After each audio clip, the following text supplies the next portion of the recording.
আসসালামু আলাইকুম দর্শক মণ্ডলী, সবাইকে স্বাগত জানাচ্ছি আজকের প্রহর সংবাদে। দিন ও রাতের তাপমাত্রা কমতে পারে। আবহাওয়া অফিস জানিয়েছে আজ সারা দেশে দিন ও রাতের তাপমাত্রা সামান্য কমতে পারে। এছাড়া শেষ রাত থেকে ভোর পর্যন্ত সারা দেশের কোথাও কোথাও হালকা থেকে মাঝারি ধরনের কুয়াশা পড়তে পারে। আজ সকাল ৯টা থেকে পরবর্তী ২৪ ঘন্টার আবহাওয়ার পূর্বাভাসে কথা বলা হয়। সশস্ত্র বাহিনী দিবসে বিএনপির চেয়ারপারসন ও ভারপ্রাপ্ত চেয়ারম্যানকে দাওয়াত প্রদান।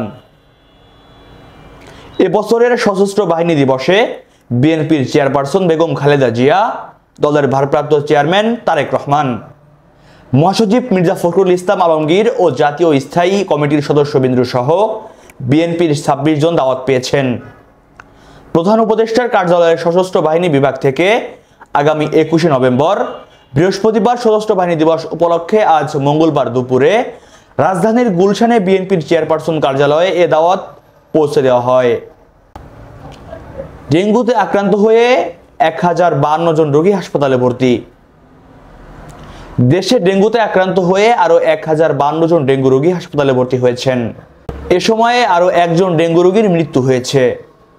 এ নিয়ে চলতি বছর হাসপাতালে ভর্তি হয়েছেন ৮২,১২০ জন ডেঙ্গু রোগী। গতকাল মঙ্গলবার স্বাস্থ্য অধিদপ্তরের হেলথ ইমার্জেন্সি অপারেশন সেন্টার ও কন্ট্রোল রুম থেকে পাঠানো এক সংবাদ বিজ্ঞপ্তিতে এ তথ্য জানানো হয়। চাঁপাইনবাবগঞ্জে নিখোঁজের ৪ দিন পরে মরদেহ উদ্ধার।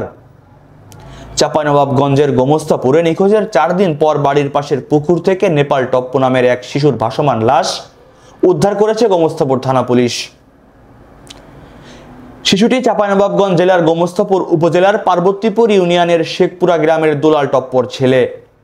গত ১৬ই নভেম্বর নিজ বাড়ির পশ্চিম গলি থেকে হারিয়ে যায় সে। পরিবারের লোকজন অনেক খোঁজাখুঁজির পর তার কোনো খোঁজ না পেয়ে ১৭ই নভেম্বর গোমস্তাপুর থানায় একটি সাধারণ ডায়েরি দায়ের করেন।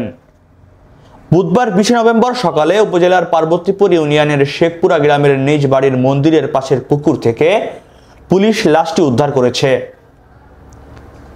দর্শক মণ্ডলী, আপনারা দেখছিলেন আজকের প্রহর সংবাদ।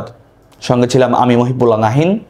নিত্য নতুন সকল খবর পেতে চোখ রাখুন প্রহর 24 এর পর্দায়। ধন্যবাদ।